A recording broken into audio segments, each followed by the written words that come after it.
every kingdom, empire, and monarch that rises ultimately falls, all except for one.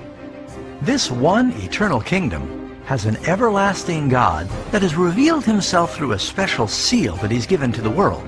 But before this eternal kingdom comes, his followers will be stripped of all of their rights, forbidden to buy and sell, and eventually face execution, unless they receive another seal, a mark that gives homage to a different God, the beast of Revelation. Imagine a world in total turmoil where you would not be allowed to purchase the basic necessities like food, water, and gas. A world that strips you of all of your rights and freedoms unless you agree to possess a certain fateful mark in your forehead or your hand. A mark that represents a license or permission to live in the world's final civilization.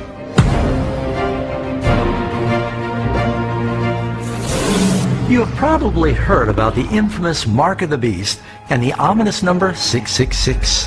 Where did it come from? Why is it so dangerous, and how do you avoid getting it?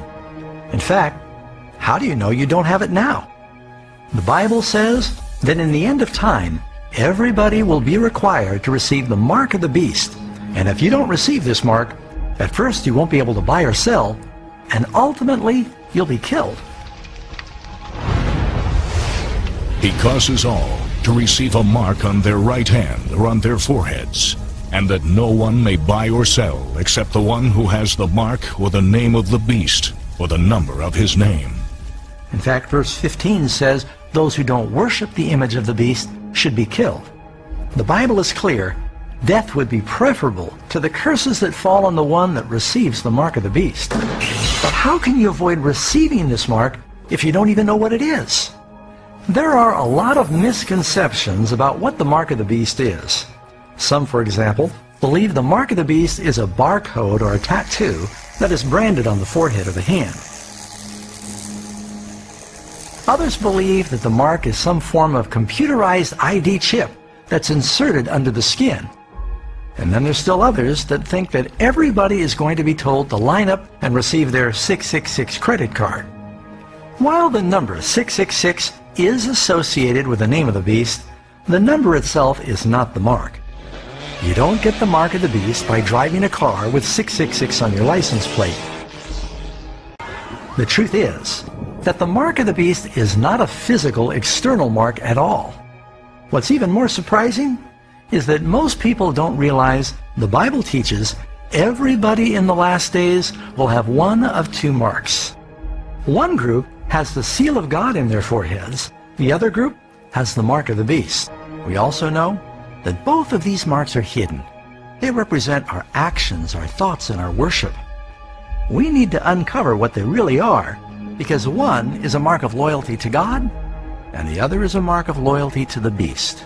But before we can discover what the mark of the beast is, we must first understand what is the seal of God. Typically, a seal has the name identifying the authority, the title of that authority, and the territory the authority governs. For example, when Jesus was put in the tomb, the government seal was placed on the stone door at the entrance. It no doubt read, Pontius Pilate, Governor, Judea. So does God have a seal? And if so, what is it? Seal the law among my disciples. So we can clearly see the sign or seal is connected with the law of God. So where do we find the seal in the law? It's in the Ten Commandments, hidden in plain sight within the fourth commandment. Remember the Sabbath day, to keep it holy. 6 days you shall labor and do all your work. But the seventh day is the Sabbath of the Lord your God. In it you shall do no work. For in 6 days the Lord made the heavens and the earth, the sea, and all that is in them, and rested the seventh day. Therefore the Lord blessed the Sabbath day and hallowed it. Right here within the law of God, in the longest of the Ten Commandments, in the middle of his law, we find God's seal. The name of the authority, the Lord, the title of the authority, Creator, and his territory, the heavens and the earth. The scriptures also say the Sabbath is a sign. Moreover, I also gave them my Sabbaths to be a sign between them and me, that they might know that I am the Lord who sanctifies them. This is the seal of God, friends, to remember and to keep the Sabbath day holy, and to have the law of God written in our hearts. That's the seal.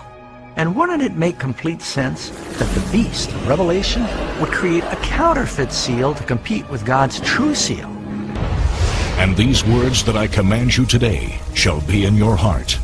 You shall bind them as a sign on your hand, and they shall be as frontlets between your eyes. It shall be as a sign to you on your hand, and as a memorial between your eyes, that the Lord's law may be in your mouth. So we can see from these examples, in the hand and in the forehead is symbolic of having the law of God in our actions and in our thoughts. That would mean that the mark of the beast in the hand or the forehead is also not a physical external mark, but rather it represents some distinguishing difference in the thoughts and the actions of the lost. Their works are works of iniquity, and the act of violence is in their hands. Their thoughts are thoughts of iniquity. In the hand, in the actions, in the head, in the thoughts. It's a symbol. The Bible says in the end of time, everybody will receive some form of mark. It's not going to be a tattoo or a computer chip or a credit card. That's just what the devil wants people to think. Satan has managed to get just about everybody to focus looking in the wrong direction, while the real mark of the beast is creeping up right behind them. So what does the mark of the beast symbolize?